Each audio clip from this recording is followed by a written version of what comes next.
Chapter 14, Sammy. It was a horrible, stinky, rainy day. Some rainy days are fun and exciting, but not this one. This one stunk. All the children were wet and wore smelly raincoats. The whole room smelled awful. "Oh, it stinks in here," said Mauricia. Everybody laughed. But she was right. There was one good thing, however. There was a new boy in class. New kids are always fun, except no one could even tell what the new boy looked like. He was completely covered by his raincoat. "Class," said Mrs. Jules, "I'd like you all to meet Sammy. Let us show him what a nice class we can be." Leslie walked up and smiled at Sammy, but her smile quickly turned into a frown. "You smell terrible," she said. "Leslie," exclaimed Mrs. Jules, "that's no way to greet a new member of our class." Mrs. Jules wrote Leslie's name on the blackboard under the word discipline. "But he does, Mrs. Jules," said Leslie. "He smells awful." "You're ugly," Sammy replied. "Now, Sammy, that's no way to talk," said Mrs. Jules. "Leslie's a very pretty girl." "She's ugly," said Sammy. Allison spoke up. "Well, you smell terrible and are probably even uglier, but no one can see you because you're hiding under that smelly old raincoat." "That will be enough of that," said Mrs. Jules. "Now, Sammy, why don't you take off your raincoat and hang it in the closet? Let us all see how nice you look." "I don't want to, you old windbag," said Sammy. "That's because he's so ugly," said Leslie. "I'm sure he's quite handsome," said Mrs. Jules. "He's just shy. Here, let me help you."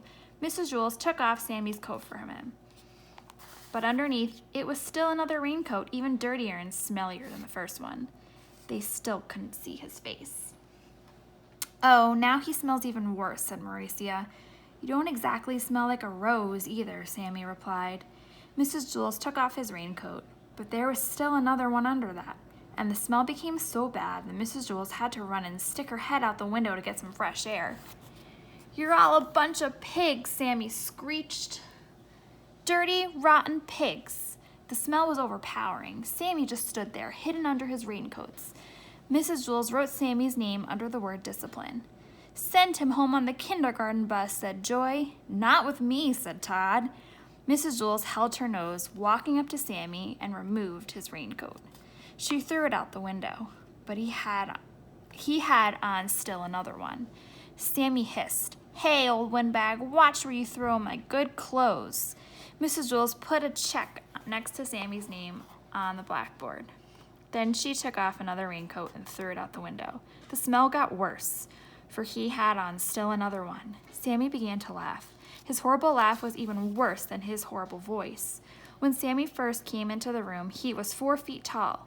But after Mrs. Jules removed 6 of his raincoats, he was only 3 feet tall, and there were still more raincoats to go. Mrs. Jules circled his name and removed another coat. She threw it out the window. Then she put a triangle around the circle and threw another one of his coats on the window. She kept doing this until Sammy was only 1.5 feet high. With every coat she took off, Sammy's laugh got louder and the smell got worse. Some of the children held their ears. Others could hold only one ear because they were holding their nose with the other hand. It was hard to say which was worse, the laugh or the smell. Sammy stopped laughing and said, "Hey, old windbag, if you take off one more of my coats and throw it out the window, I'll bite your head off." "They smell too bad for me to allow them in my classroom," said Mrs. Jules. "You can pick them up when you leave." "They smell better than you do, pighead," Sammy shouted. Mrs. Jules didn't stop. She took off another one of his coats, then another, and another. Sammy was only 4 inches tall, 3 inches tall, 2 inches tall. At last, she removed the final coat. All that was there was a dead rat. "Well, I don't allow dead rats in my classroom," said Mrs. Jules. She picked it up by the tail, put it in the plastic bag, and threw it away. Mrs. Jules didn't allow dead rats in her class. Todd once brought a dead rat for show and tell, and Mrs. Jules made him throw that one away too. "I'm glad Sammy isn't allowed in our classroom," said Rondi. "I didn't like him very much." "Yes," said Mrs. Jules. "We caught another one." Dead rats were always trying to sneak into Mrs. Jules' class. That was the 3rd one she caught since September.